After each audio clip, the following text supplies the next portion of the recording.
Jadi kita harus lebih paten lagi. Soalnya Raja Jawa ini kalau kita main-main celaka kita. Saya mau kasih tahu aja, jangan coba-coba main-main di barang ini. Bilang ada Raja Jawa. Terus aku mikir, aku mau kenalan juga deh sama Raja Jawanya.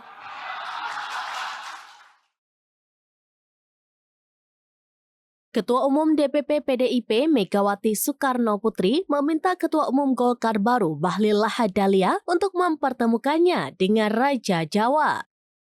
Pernyataan itu disampaikan Megawati dalam pidatonya setelah PDIP membacakan sederet bakal calon kepala daerah pada Kamis 22 Agustus 2024.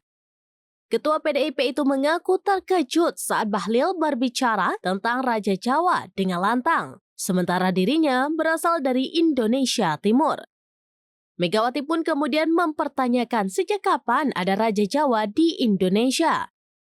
Mengutip Tribunnews.com pada Jumat 23 Agustus 2024, sebelumnya Bahlil menyebut Raja Jawa dalam pidato perdananya sebagai Ketua Umum Partai Golkar.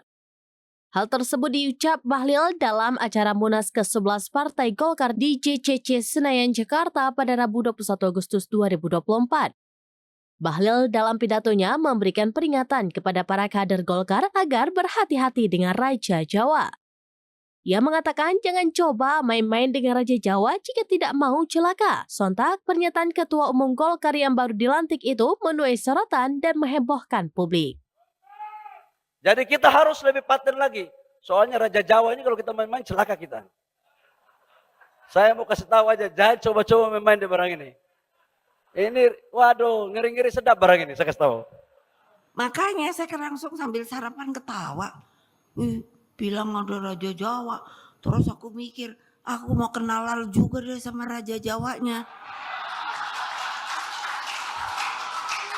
Loh iya dong. Sejak kapan ada Raja Jawa?